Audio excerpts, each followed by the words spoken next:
genuinely committed researcher who has worked, with various countries in collaborative research. More than anything else, he is a very good friend. We have worked for about 15 years of our life together in an institution. So you can imagine how good friends both of us are.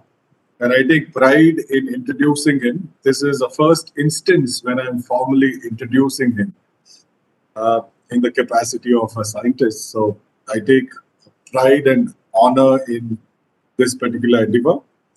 So friends, Dr. Kothari is currently working as a professor in microbiology and coordinator of MSc Biotechnology program at Department of Biosciences, Saurashtra University, Rajkot. He earned a Bachelor of Science degree in microbiology from M.N. Virani Science College, Rajkot in 1994. He completed his Masters of Science degree in microbiology from Saurashtra University. He has not mentioned, he probably won gold medal as a student. He then received his PhD in microbiology from Saurashtra University, Rajkot in 2003. Soon after, he joined Christ College. As I said, we worked together in this institution where we passed our formative years. He joined Christ College, Rajkot as an assistant professor in microbiology and served for 14 years. Moreover, he's also visited the University of Medicine and Dentistry of New Jersey, UMDNJ, now Rutgers University, Newark, the US in 2012 as a visiting researcher for his postdoctoral research. As I said, he has international exposure in collaborative research. In 2014, he joined in Saurashtra University as a professor in microbiology. Presently, he is guiding several MSc, PhD, doctoral, postdoctoral scholars in research areas such as bioremediation and metagenomics. He has an excellent academic and research record.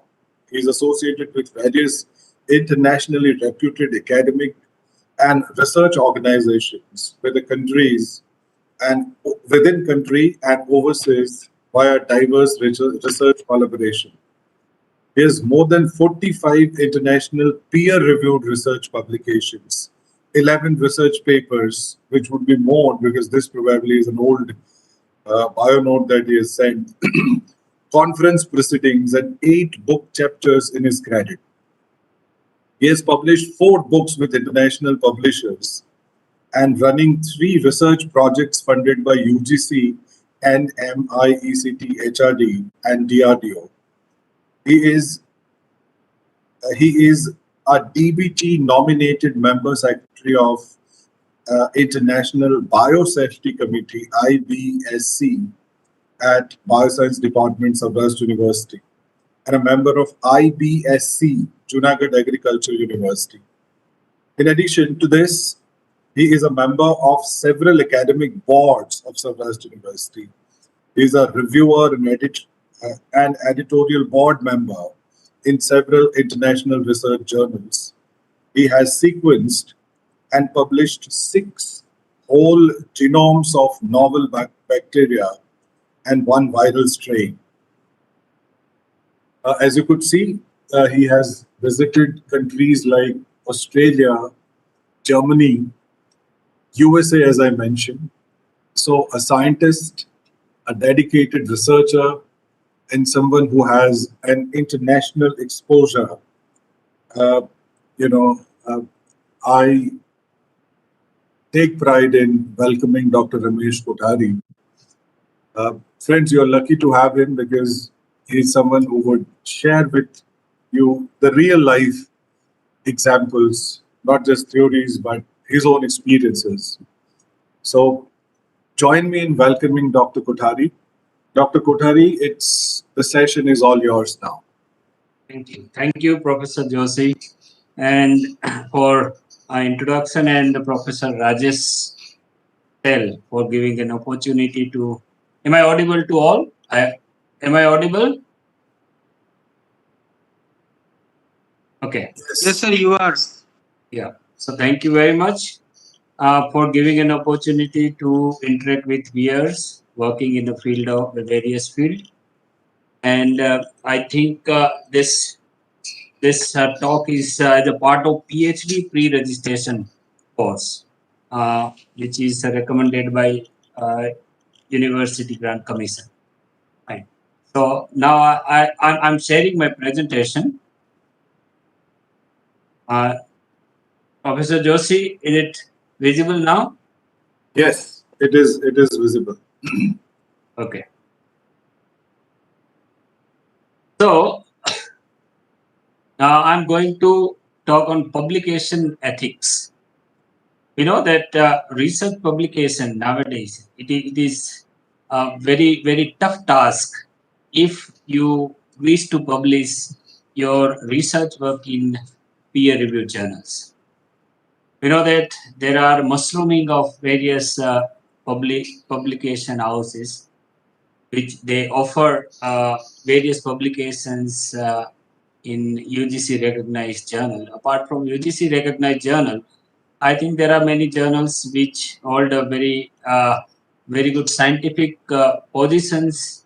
Fine, you leave this UGC recognized journal, then there are many other journals in which it is very difficult to publish your research papers. And when we are talking about publication, but natural, we think about the ethics. We talk about the ethics.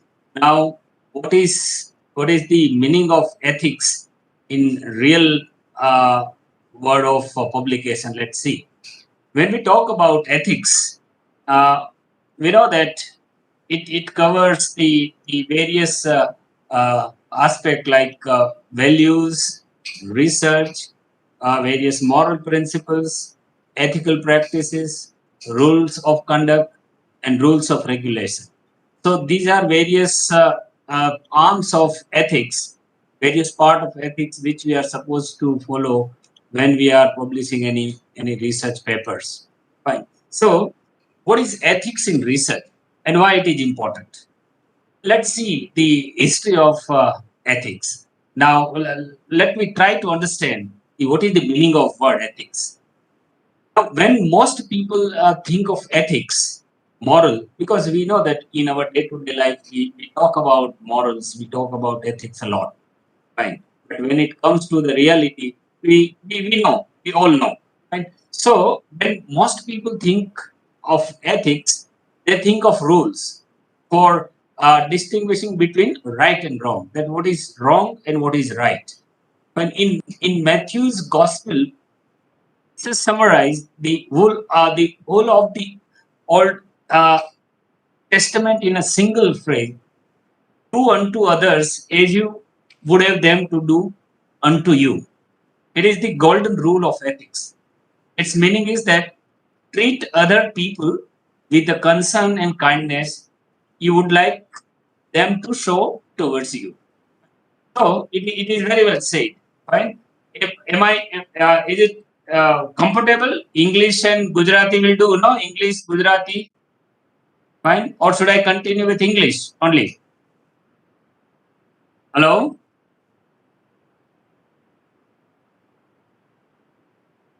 Hello. So, hello. Am I audible properly? Hello. Can anyone respond me, please? Am I audible properly? Yes, Dr. Kothari, you are very much audible and you're very much visible. Okay, fine. So, Please go ahead. so treat other people with the concern and kindness you would like them to show towards you. Fine. So it is very well said. આપણે ગુજરાતીમાં કહીએ છીએ ને કે જેવી કરણી એવી ભરણી, means whatever you are giving to the people, you are getting it back. Fine. So most common way of defining ethics is that norms for conduct that distinguish between acceptable and unacceptable behavior. Here in the field of research, we can say that it is acceptable and unacceptable fact which you are publishing. Right. So we learn ethical norms at home, at school, in temple, in church, and in other social sets.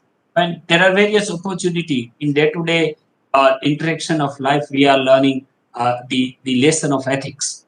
Although most people acquire that sense of right and wrong during childhood, moral development occurs throughout life, and human beings pass through different stage of growth as they mature. So ethical norms are so ubiquitous that one might be tempted to regard them as simple common sense. Many times we say that, oh, it is a matter of common sense and it is a part of our day-to-day life. But on the other hand, if the morality were nothing more than a common sense, then why are there so many ethical dispute and issue in our society? In one way, we are saying that okay, it is a matter of common sense, but there are a lot of dispute in day-to-day life. Fine.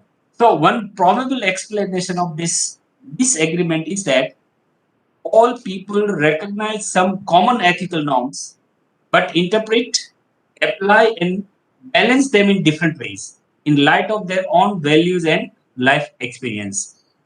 Say, for example, two people could agree that murder is wrong, but disagree about the morality of abortion because they have different understanding of what it means to be a human being. Because we know that murdering a man and doing abortion, going for abortion, morally both are wrong, but we never agitate for abortion. Fine. So this is what is the interpretation of ethics in present day world. Right. So most societies also have legal rules that govern behavior. Ethical norms tend to be broader and more informal than laws. Although most societies use law to enforce widely acceptable moral standards, and ethical and legal rules use similar concept, ethics and law are not the same. So an action may be legal but unethical, or illegal but ethical. We can say that action can be illegal, let it be unethical. And many times it is illegal, but it is ethical. Fine. So we can also use ethical concept and principles to criticize, evaluate, propose and interpret laws in many ways. Indeed, it is in the last century, many social reforms have urged citizens to disobey law they regarded as immoral or unjust laws. So, peaceful civil disobedience is an ethical way of protesting law or expressing political viewpoint, as Gandhiji were doing. Right? So, there we are ethically disobeying various laws. Right? So, and another way of defining ethics focus on the discipline that studies standards of conduct, such as philosophy, theology, law, psychology, and sociology. For example, medical ethics. It is someone who study ethical standard in medicine. I would like at this juncture I would like to give an example that a person who is suffering from some disease since long back, or a person who is brain dead, but the doctor cannot kill that particular patient. Fine, because it is against ethics. But actually, killing that particular patients many times it is wish death we are talking about. Right. So there are different ways we interpret the ethics. So one may also define ethics as a method procedure as far as the science is concerned. So ethics is a method, procedure, or perspective for deciding how to act and for analyzing complex problem and issues. When we think this particular definition with respect to our publication, say for example, in considering a complex issue like global warming, one may take an economic, ecological, political, or ethical perspective on the problem. Fine. Uh, Alternative to animal testing, say for example, let me think about the ethics when we are uh, uh, conducting practicals in lab. The alternative test methods are methods that replace, reduce, and refine animal use in research and testing. Many times we are using various lab animals for our experiments. That we can replace in place of animal, we can use some other models. We can decrease the number of animals. Fine. So now see, the scientists often study the effect of drugs and chemical on animal before they deem to be safe for human being. Because before we apply any drug in the human being in the society, we carry out lab animal the experiment on various lab animals. And many times unknowingly we are performing this type of experiment on children of slum area without their knowledge. Fine. So when possible, they try to perform this toxicity test using biochemical or cell-based in vitro system instead of with the animal such as mice. So researchers successfully created in vitro methods to identify severe eye irritant and substances that could cause allergic contact dermatitis. Right? So, okay, initially we were using animals. Now, in place of animals, we are using now various animal models or less number of animals. And if you don't want to use any animal, we have various models. Even in silico models, many times replace the use of animals. Fine. So, however, the development of in vitro test that can reliably identify chemical hazards resulting in cancer or birth defect is more difficult because of complexity of the biological process involved. Computer programs, various computer programs with advanced system based on large chemical database can predict a chemical toxicity, reducing the need for animal testing in some situations. So instead of killing any animal, if there is an alternative is available, we can very well adopt this alternatives. So the concept of this replacing, reducing, or refining, concept of replacing, reducing, or refining, replacing, reducing, or refining animal use in research and testing was first described more than 60 years ago and commonly referred to as 3 Rs. What are these 3 Rs? That replacing a test method that substitute traditional animal model with non-animal system such as computer model or biochemical or cell-based systems, or replaces one animal species with less developed one. Say, for example, replacing mouse with a worm. Reducing. Now, second R is the reducing. A test method that decrease the number of animals required for testing to a minimum while still achieving test objective. Say, for example, in a lab, you require 50 mice at a time.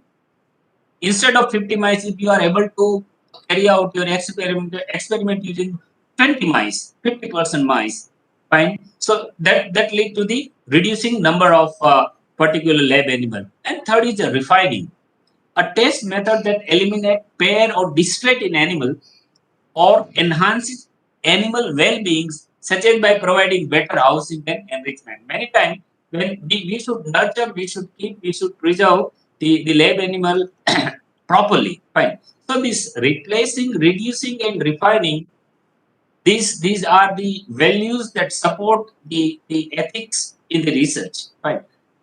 Now, codes, code and various conducts that support the research ethics.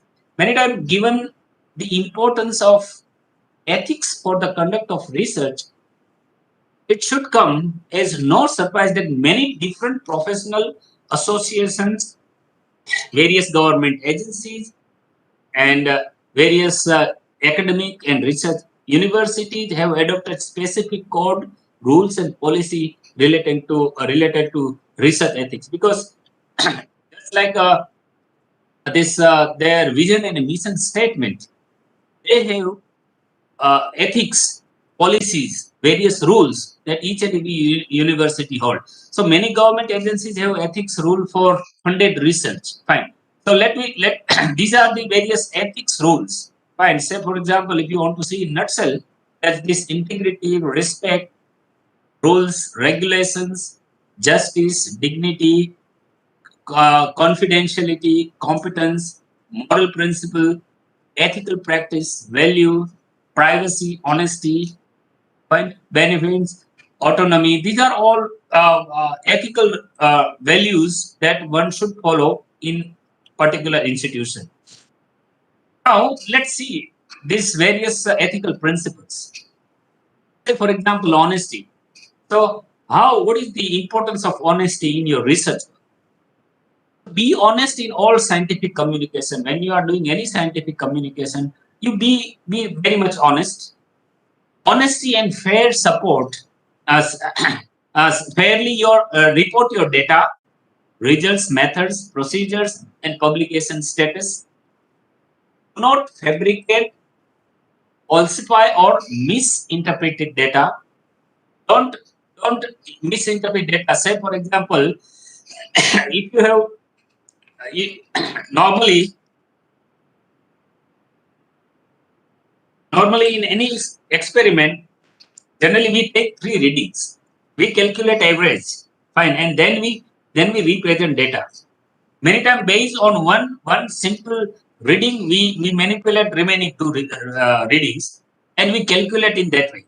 So we are misleading the we misleading the scientific community, though it is not taken in triplicate. Fine, data are not taken in triplicate, but we are manipulating the data. So do not fabricate, falsify, and misinterpret data. Do not mislead and cheat colleagues, research sponsor, or the public. Many times, what happens? We apply for some project, and we have already done the project work, and we are claiming that this will be done. Fine. So many times we are not giving the right scenario.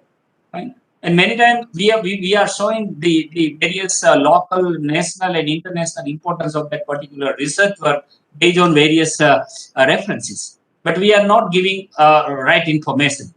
When we think about the objectivity, fine, as an ethical as a principle in research ethics, strive to avoid bias in experimental design, data analysis, data interpretation, peer review, personal decision, grant writing, expert testimony, and other aspect of research where fairness is expected.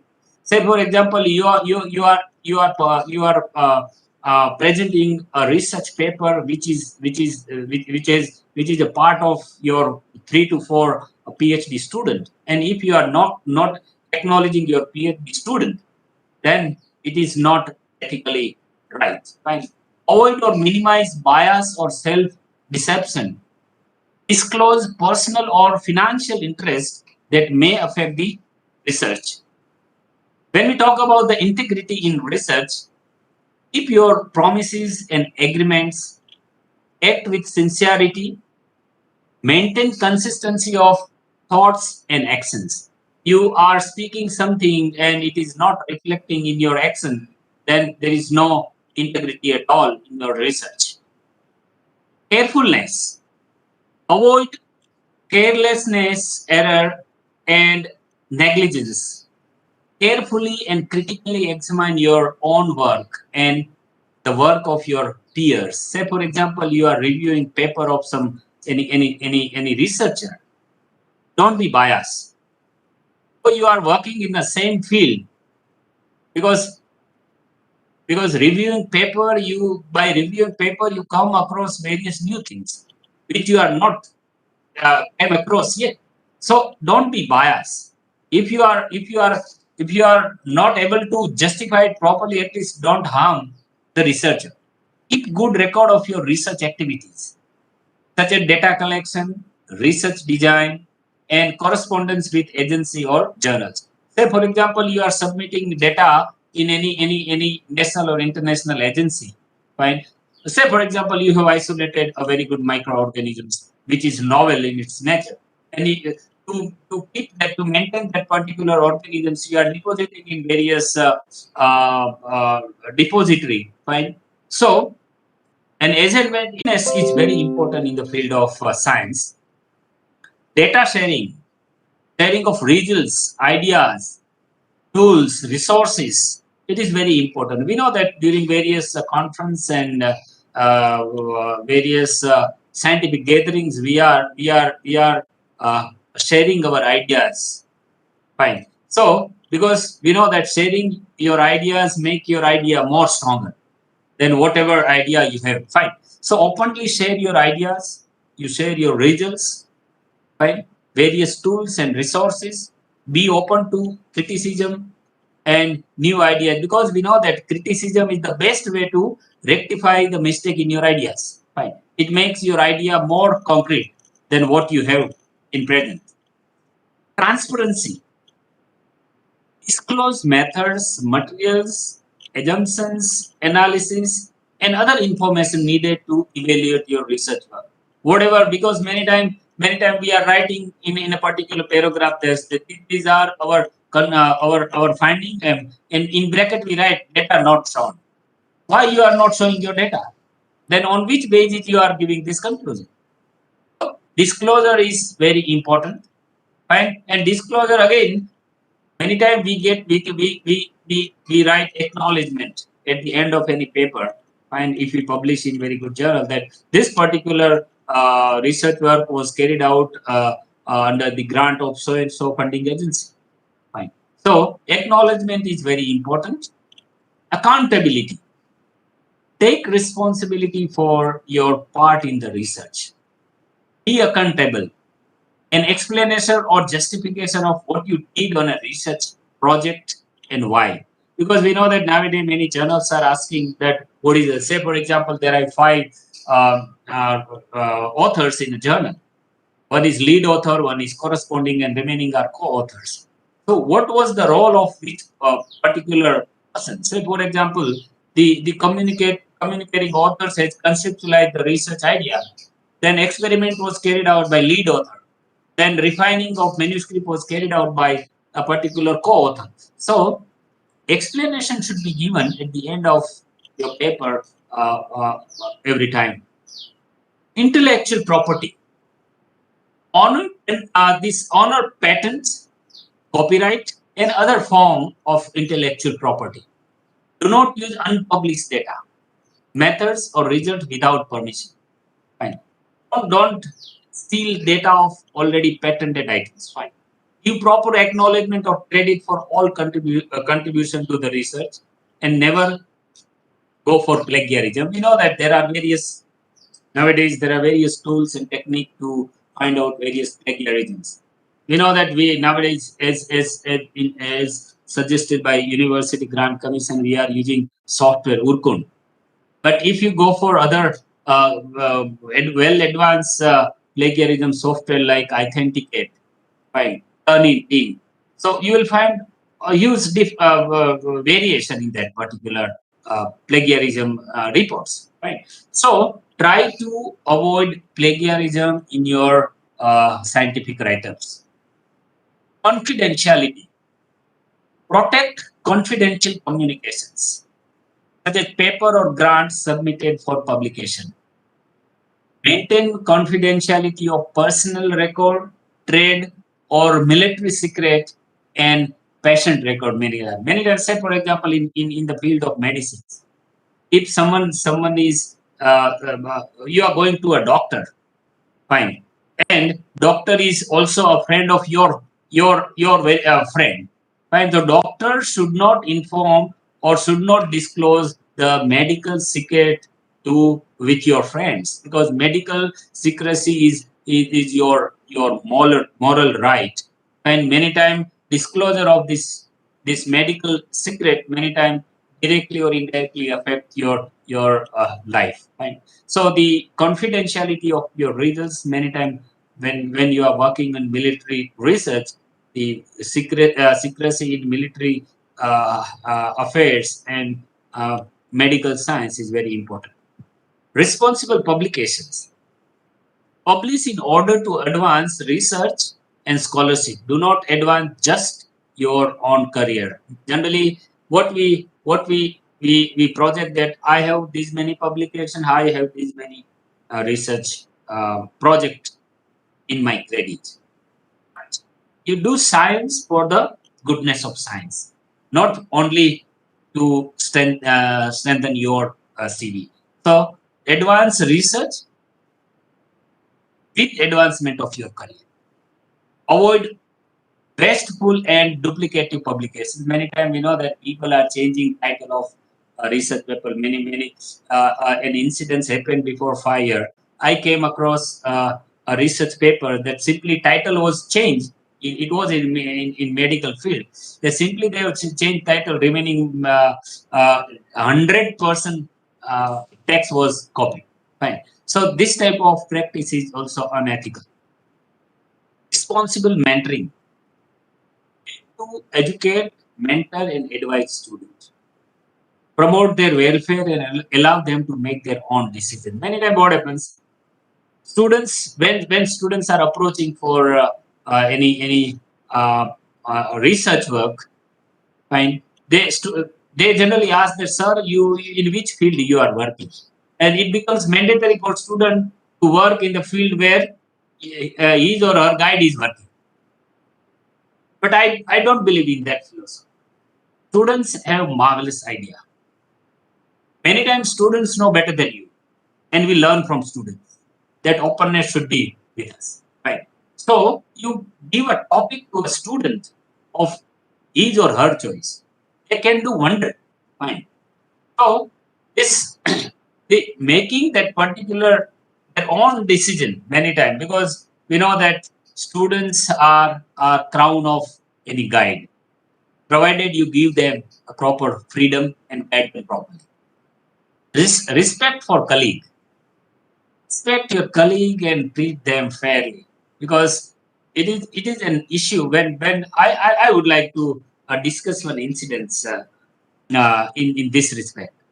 I I was participating in one international conference, and I came to know about one incident. There was an event where one day during that conference, there was an event that the group of students, that the group of students who were allowed to discuss their problem, and they were transgenders. Fine. And the students, they were discussing their problems, because many times we know the fact that they are particular students is transgender, and when the other colleague come to know about it, and that bad time start. So at least there is a discussion at international level in international conference. The same trend should be there in Indian scenario also. Fine. Social responsibility. Such is not simply making your CV more decorative. It is our social responsibility.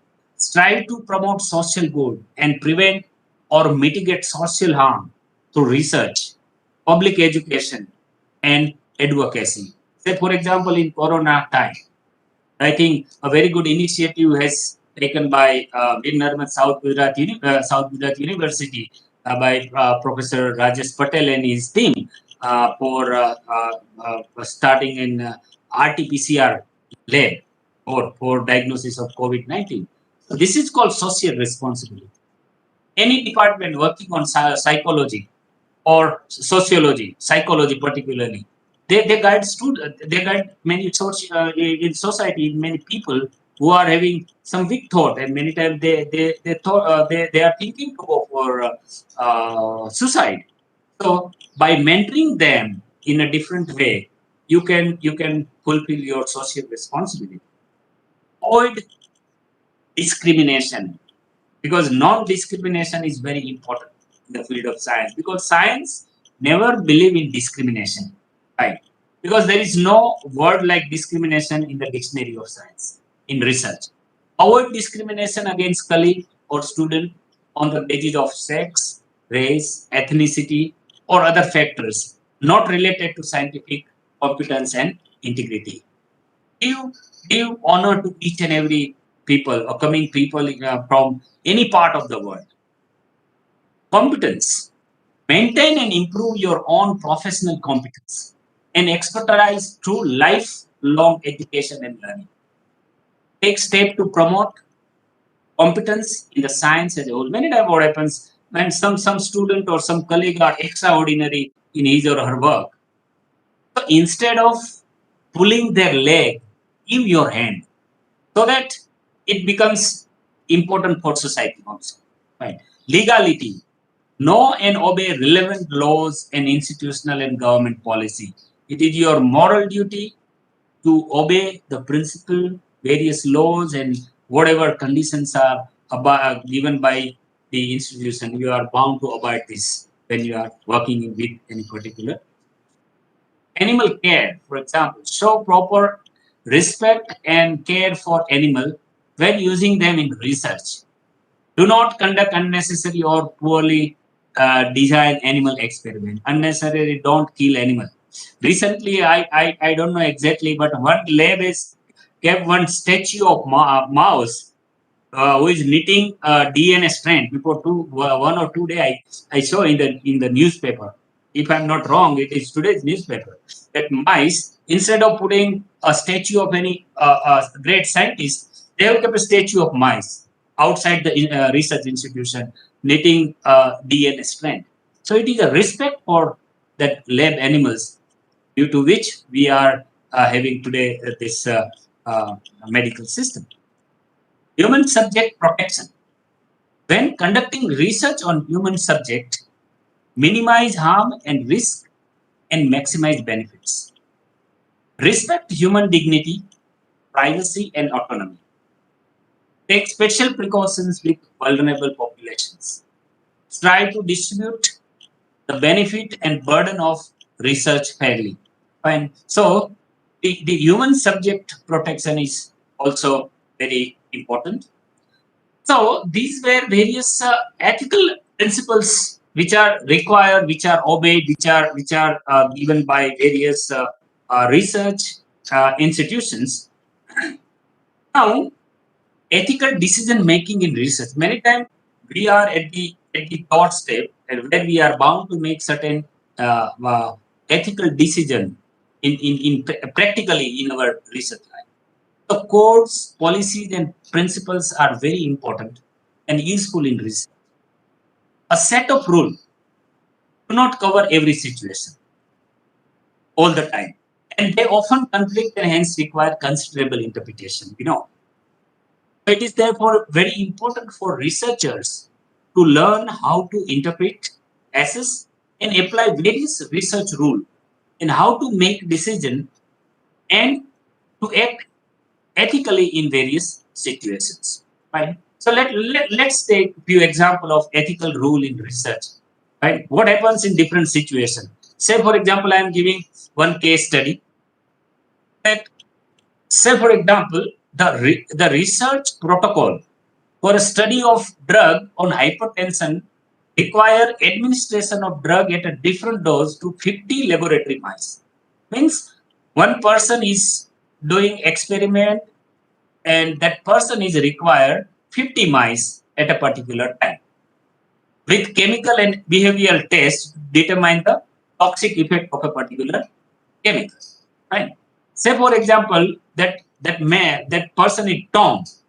Tom has almost finished the experiment for Dr. Q, because Dr. Q has given one medicine to Tom, and Tom is conducting practical on a laboratory mice, and he is conducting practical on 50 mice. Fine. And during the conducting practical, he has only 5 mice left to test. He was writing observation of all 50 mice who have been injected with the chemical given by Dr. Q. However, he really want to finish his work in time to go to his native place. For example, he's going to Florida or anywhere on spring break with his friend who are living tonight. Say, for example, today my group of friends is leaving for a picnic, and if I want to join them, then I'm bound to leave today. I have only 5 mice left in my lab. So I just injected drug in all 50 mice, but has not completed all the tests. So therefore decision to conclude from 45 completed results to produce 5 additional results. So out of 50 mice, I have taken observation from 45 mice. I am not able to take observation from remaining 5 mice. So what to do under this situation? because this situation might have arisen during your research time. So many different research ethics policy would hold that Tom has acted unethically by fabricating data. People are not talking that Tom has completed successfully 45 the observation of 45 mice, but he has left 5 mice, and he guessed that this would be in these 5 mice. If this study were sponsored by a federal agency such as National Institute of Health in USA, the Tom's action would constitute a form of research misconduct. As per norm, it is called research misconduct, and which government define as fabrication, falsification, or plagiarism as per law. Action that nearly all researchers classify as unethical are viewed as misconduct. Being a scientist, you can say, okay, no, it is not unethical at all. If the scenario is would have different, that he only taking reading of 5 mice and leaving 45 mice, okay, that is not ethical. Scientifically, it is wrong. But it is situation is other side. Right? So it is important to remember, however, that the misconduct occur only when researcher intended to deceive, mislead, or cheat. Honest error related to the sloppiness, poor record keeping, miscalculation, bias, self deception, and even negligence do not constitute any misconduct or should not be considered misconduct in research when we're talking about this ethics. Let me take example of, let me give you, discuss one more case. Say, for example, Dr. T had just discovered a mathematical error in his paper that has been accepted for publication in a journal. It happens many times. We are communicating our paper, and we later on we find that, oh, it was mistake. It was some error. The error does not affect the overall result of his research, but it is potentially misleading. Situation is that due to this error, there is no any overall effect on results, but that error is misleading. The journal has just gone through the press, so it is too late to catch the error before it appear in the print. And now that it is going to print in the hard copy or in web.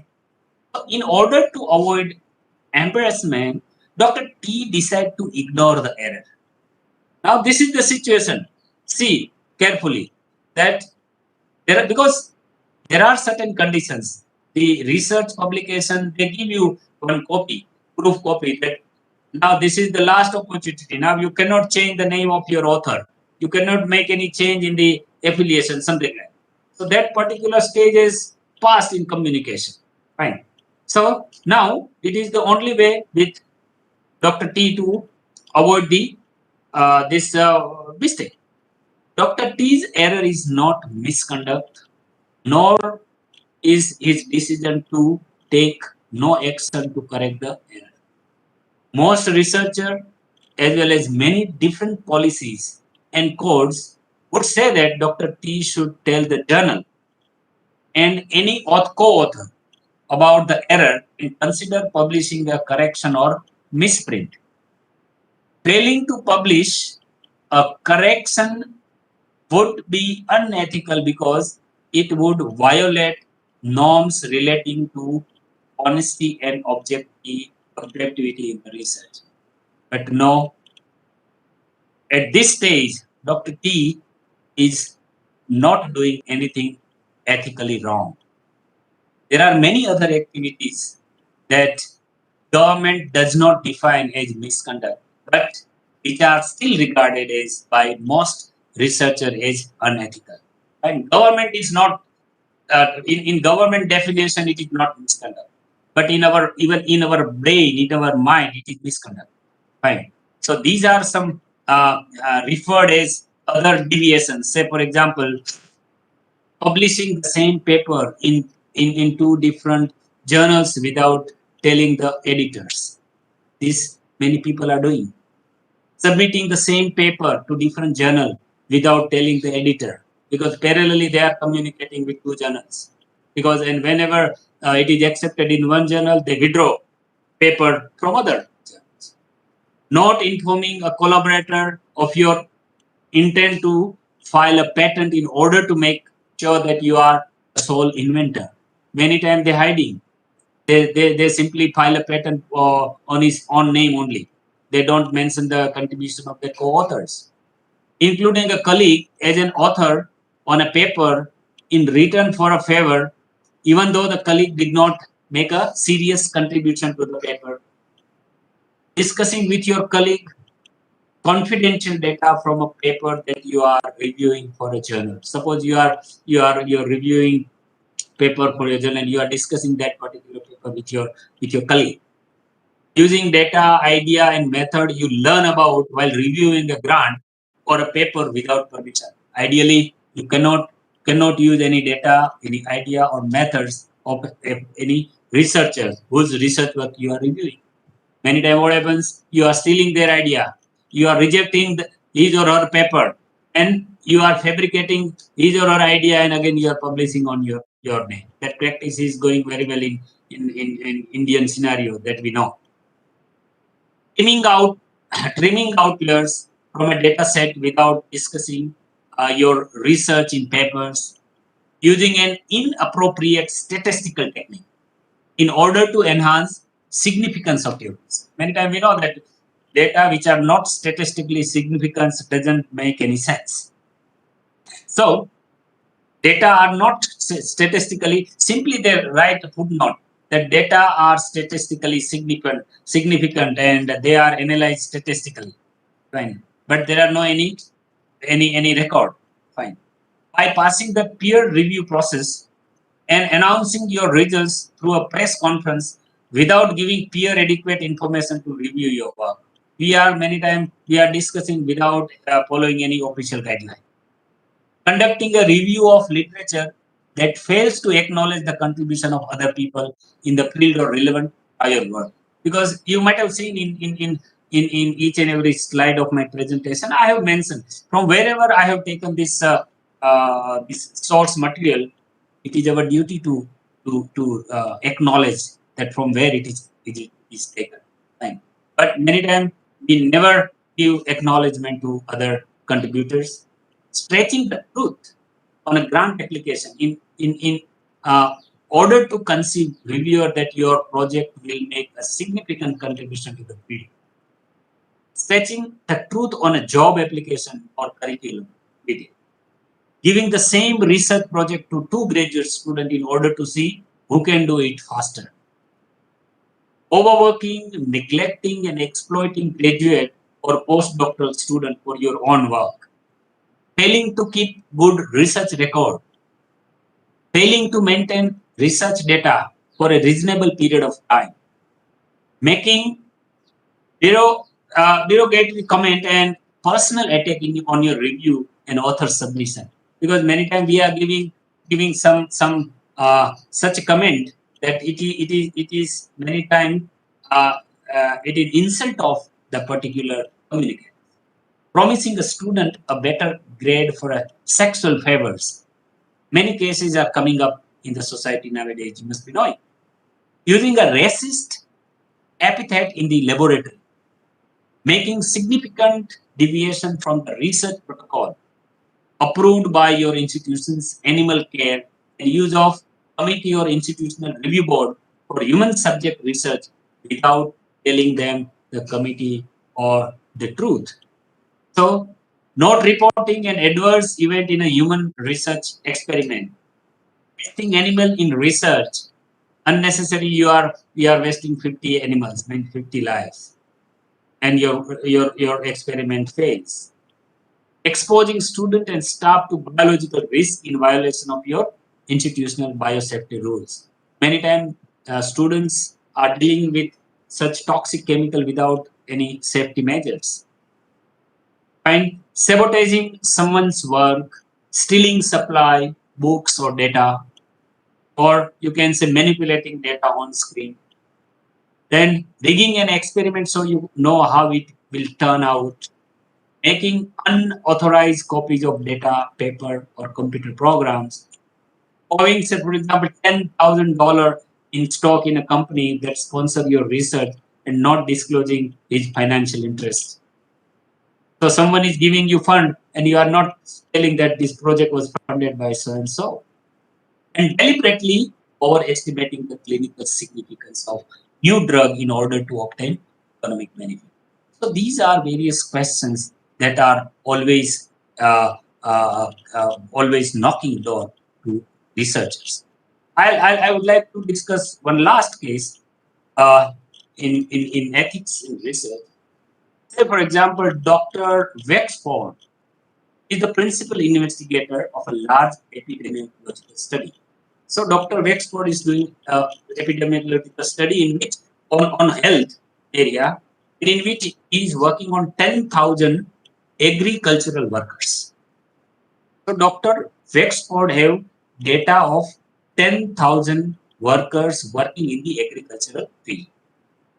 She has an impressive data set that include information on demographic, environmental exposure, dietary regimes, genetics, and various disease outcomes such as cancer, Parkinson disease, and amyotrophic lateral sclerosis, which is a neurological disorder. So that particular Dr. Wexford have data related to this disease of 10,000 agriculture workers. Now she has to just publish a paper on relationship between pesticide exposure and pH and pesticide exposure in a particular prestigious journal. She is planning to publish many other papers from this particular data collected.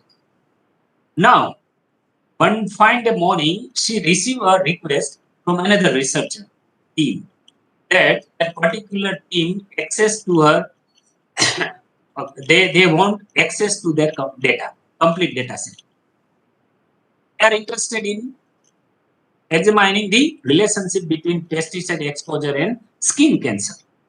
See, Dr. Wexford was working in other aspect with 10,000. They were that Wexford was working on 10,000 people in agriculture field, and they are exposed to pesticide and what other medical uh, uh, problems they are facing. But this group want to correlate the pesticide exposure and skin cancer, one disease of these 10,000 people. Dr. Wexford was planning to conduct a study on his topic, and this Dr. Wexford faces a difficult situation now. On one hand, now listen, on one hand, the ethical norms of openness oblige her to share the data with other research. Ethically, they should, because the Wexford was working on the grant of any government agency. Ethically, they should share data that Wexford and his team should share data with other groups so that a useful outcome can be worked out. Her funding agency may also have rule that oblige her to share the data. Now what happens? See, on the other hand, if she share data with other team, they may publish result that she was planning to publish, thus depriving her team of recognition and priority. Here it comes a question of IPR, intellectual property right. It seems that there are good argument on both sides of his issue, and Dr. Wexford need to take some time to think about what he should do. Fine. So there you will find various now dilemmas. One possible option is to share data, provide that the investigator sign a data use agreement, or the agreement could define allowable use of data and publication plan, authorship, etc. They can combine that data set can be when if they go for publication, it will be combined publication. Another option would be to afford the collaboration with the researcher. Fine. So there are various problems arise. That what is the problem or issue? Whether she should share data or not. Fine. Again, that the relevant information Many times what happens, the work is carried out by one group of students, one group of scientists, and the data is shared by other group of scientists, and possible outcome cannot be worked out. So these are various, I'm skipping this part. So the, the question comes here that I'll go there. Promising ethical conduct in science now. Fine.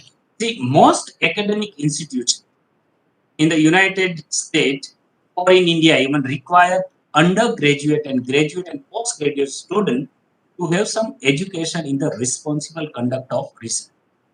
The purpose of today's, you see, this lecture is a part of this PhD pre-registration course.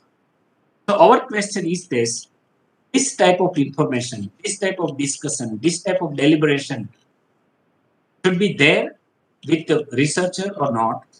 And if it is required, yes, UGC made it compulsory that this type of discussion should be there. People should know. Those who are doing research, they should know about research ethics. Fine. So for example, National Institute of Health and other such institutions have both mandate training in research ethics for student and trainee. And this is on law. This is the initiative of Indian government, that we are training our researcher in such a way that at least they now start sensing that something like ethical is there in the field of research. Any academic institution, I think, if I'm not wrong, it is the first kind of initiative by Vidnarmat South Gujarat University. The team of Professor Rajesh Patel and his team is working on this. They have launched first time this type of I think course in the Gujarat. Fine. So many academic institutions outside of United States have also developed educational curriculum in research ethics. So actually, it should be a part of curriculum, right? The way it should, the IPR and this various student starter program is becoming a part of our curriculum. This research ethics also should be a component of our curricula. You may be wondering that why course in research ethics is required in education. You may believe that you are highly ethical and know difference between right and wrong. Many times we say that, oh, why to include? We know that what is right and what is wrong. You would never fabricate or falsify data or plagiarize. We talk about this. That, oh, I'm not doing anything wrong anytime. Indeed, you also may believe that most of your colleagues are highly ethical and that there is no ethical problem in the research. If you feel this way, then relax. You are not right. No one is accusing you of acting unethically. Indeed, the evidence produced so far show that misconduct is a very rare occurrence in research, although there is considerable variation among various estimates. A beautiful information you would like to know that the rate of misconduct has been estimated to be as low as 0.01% of researcher per year, based on confirmed cases of misconduct in federally funded research, as to highest 1%. This survey was 15% in the United States. Think about Indian scenario, the case of misconduct. It will be in double digit. Fine. So there is no evidence that science has become ethically corrupt, despite and some highly publicized scandals. Even if misconduct is the only rare occurrence, it can still have a tremendous impact on science in society because it can compromise the integrity of research, erode the public's trust in science, and waste time and resources.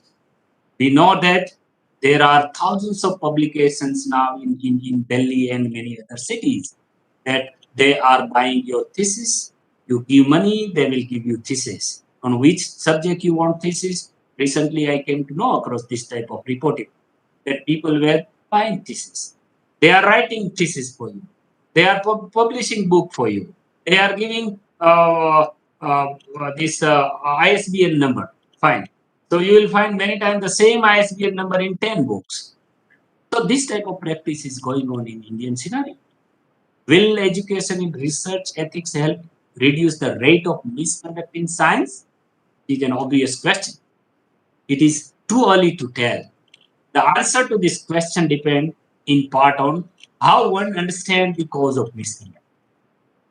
There are two main theories about why researchers commit misconduct. Fine. There are two theories that scientists have worked. That one theory is bad apple theory. Fine. So according to the bad apple theory, most scientists are highly ethical. Only researchers who are morally corrupt, economically desperate, or psychologically disturbed commit this misconduct. So they are bad apple in a bucket. And this rule applies to everyone. Now, moreover, only a fool would commit misconduct because science peer review system and self-correcting mechanism will eventually catch those who are trying to cheat the system nowadays. It is not possible to cheat nowadays. In any case, a course in research ethics will have little impact on bad apple, one might argue.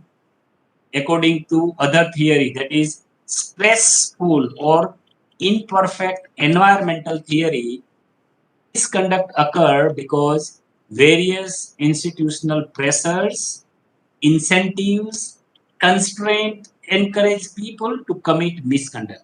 Say, for example, pressure to publish or obtain grant or contract. If you are working in self-finance institute, and if self-finance management say that if you are not publishing one paper during a year, then the promotion you will not be given areas. You will not be promoted. And but nature, you will find thousands ways to publish, to make one publication, isn't it? Career ambitions, a pursuit of profit or fame, poor supervision of the student and trainee, and poor oversight of research. So these are a part of this imperfect environmental theory. So now, uh, uh, uh, to conclude that, if the director of a lab is named as an author on every paper, remember this statement. You try to understand carefully. This type of practice is very well going on in India and in our Gujarat. If the director of a lab is named as an author on every paper that come from his lab, even if he does not make any significant contribution, is this right ethically? What could be wrong with that? And our argument is that what could be wrong with that? That just the way it's done on our argue, but ethically it is absolutely wrong because the person who is working they should be given due credit. Fine.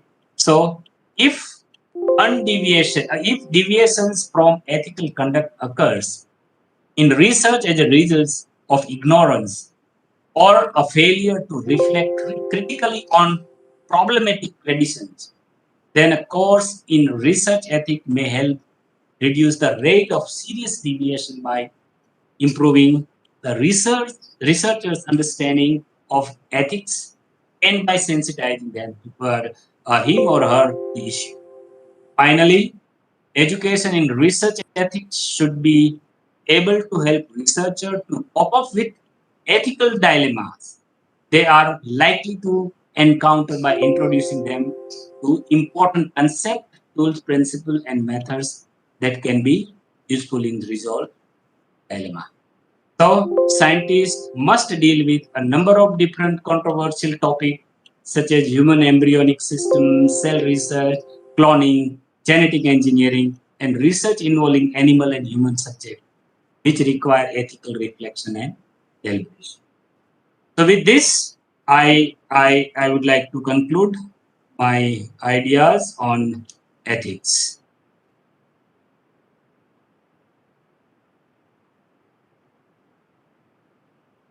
Thank you so much for keeping patient. Well, thank you, Professor Kothari. I think we have some time for interaction. If there's anyone who is willing to ask question, interact with Professor Kothari, he is welcome to ask questions, speak to the expert. Please don't hesitate asking questions. Uh, we have time enough today, at least. There's no session after this. Unlike the previous days when there were 2 parallel sessions, we have time. So if any one of you have any questions, you're welcome to ask questions.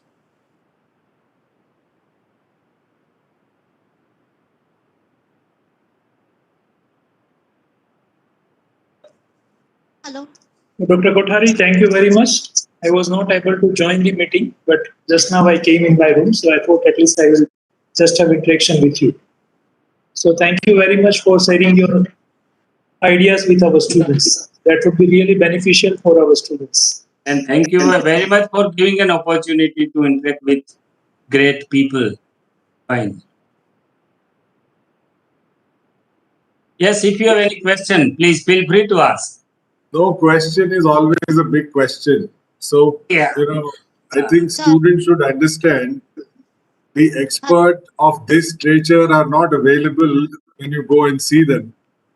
They are available here for a session. If you go and fix an appointment, it would take you some time to meet scholars who are available to you. So use this time, ask questions so that, whatever are your doubts can be resolved. Someone wanted to ask a question. I was hearing a voice. Hello. Sir, Yeah. મારું નામ રાઠોડ રક્ષિતા છે. Hello. Please. Yes, Rachita ma'am. Yes.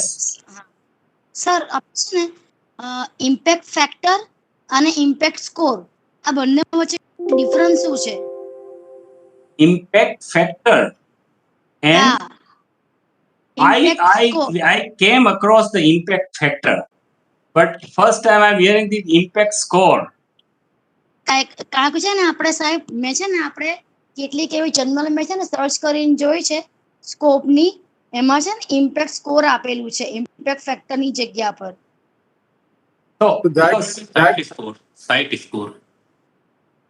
It must be citation. No, Scopus provided site score, sir. Okay, site score, yeah. But Professor Kothari can explain what is an impact factor. So impact factor you must be knowing about, because the word itself is a self-explanatory. Fine. And what impact your research is making, and how many scientific peoples are coming across your research paper and they are citing your research paper. Fine. Because any research journal is evaluated based on its impact factor. But there are many journals, they have less impact factors, but their citations are very, very high. I'll give one example. Say, for example, Nature Scientific Report, one journal. It is around 5 impact factor, but it is world 6 number journal, which has got approximately 5,40,000 citation per year. So the journal with high impact factor is always not considered that it is a good journal. Many times impact factor are moderate, but their citations are very high. Hello. Yes. Sir મારે એક question છે કે જેવી રીતના હમણાં UGC વાળા clone જર્નલની list હમણાં બહુ બહાર પાડે છે. હમણાં છેલ્લા 6-7 મહિનાથી મેં જોઉં છું કે યુજીસી કેરની અંદર ક્લોન જર્નલોની લિસ્ટ બહુ બહાર આવે છે. તો એવું થયું હોય કે 2 વર્ષ પહેલા આપણે કોઈક રિસર્ચ પેપર પબ્લિશ કરાયું હોય એ જર્નલના અંદર, અને હવે 2 વર્ષ પછી યુજીસી એવું કહી દે કે ના આ જર્નલ તો ક્લોન છે, તો પછી આપણું એ પબ્લિકેશનનું અને એનું શું મહત્વ રહે પછી?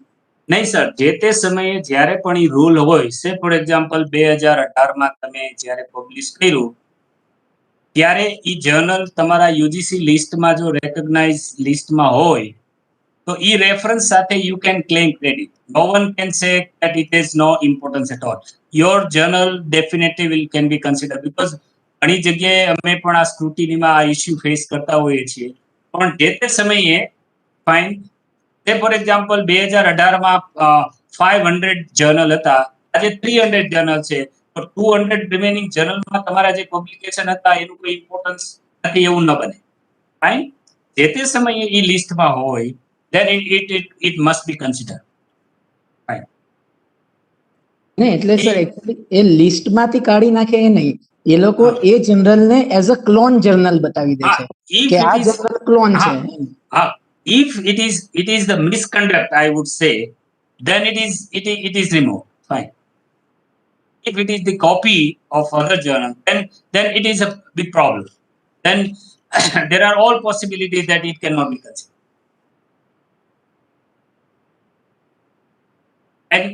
And we cannot say anything. We cannot claim our journal credit. મિત્રો, ગુજરાતીમાં એક વાત કહું તમને કે પ્રોફેસર કોઠારી જેવા સ્કોલર એટલા ઇઝીલી અવેલેબલ નહીં હોય. ફાઇન. આ જે સમય છે, હું પ્રોફેસર કોઠારીને એક મિત્ર તરીકે રિક્વેસ્ટ કરીશ કે થોડો સમય વિદ્યાર્થીઓને આપે.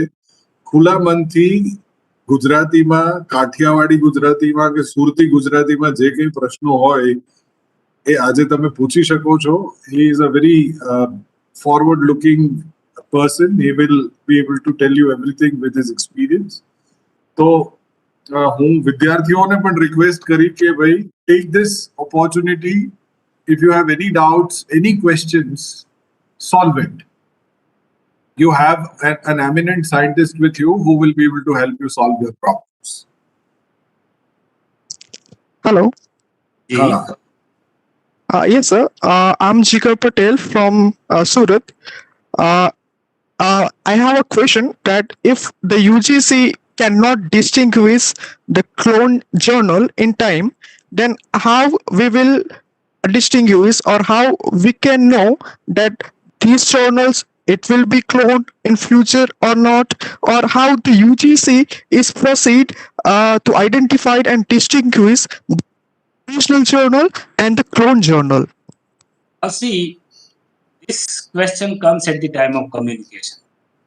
When you are communicating your research paper in any journal, it is our duty to identify, to check each and every fact. First of all, you should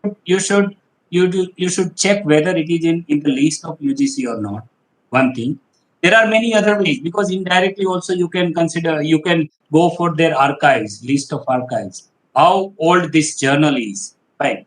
Because, and whether this journal is registered or not, what is this ISSN number is there, right? So every fact you need to communicate, because many journals are giving wrong impact factor. They are citing the 6 impact factor journal. Right? It started before 6 months and reaching to 6 impact factor. So it becomes our moral responsibility, duty to check each and every fact and figure before we communicate. Because many times our community, we go for cheap publications and we get our publication overnight. Within a week, we need publications, certain publication, and at that time we make this mistake. Fine. And even you can write to University Grant Commission also. If you face genuine problem, we have all right to. And if you find that it is not your mistake, definitely you can write to University Grant Commission, and definitely the people will respond. But from our part, we have to be very careful. And in this time particularly, before you communicate any paper, be careful, know the fact and everything about the journal. Don't simply paying the charge for 1 year and they are accepting your paper. No, it should not be.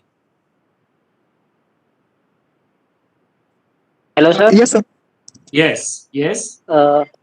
Sir, મારું નામ કોશિયા સંજય છે. અવાજ આવે છે sir? બરાબર. Yes. તો આપણે કોઈ રિસર્ચ પેપર એટલે આપણે કોઈ કામ કરીએ છીએ, બરાબર? હવે આપણે પ્લેગિયરિઝમ ચેક કરવા માટે આપણે કોઈ વેબસાઇટ કે અથવા આપણું કામ એ ચેક કરવા જઈએ, બરાબર? અને પછી એ ડેટા સ્ટોર થાય કે પછી કે જ્યારે આપણે ફાઇનલ સબમિશન કરીએ તો ત્યારે એ પ્લેગિયરિઝમ દેખાડે કે ના દેખાડે? એ તમે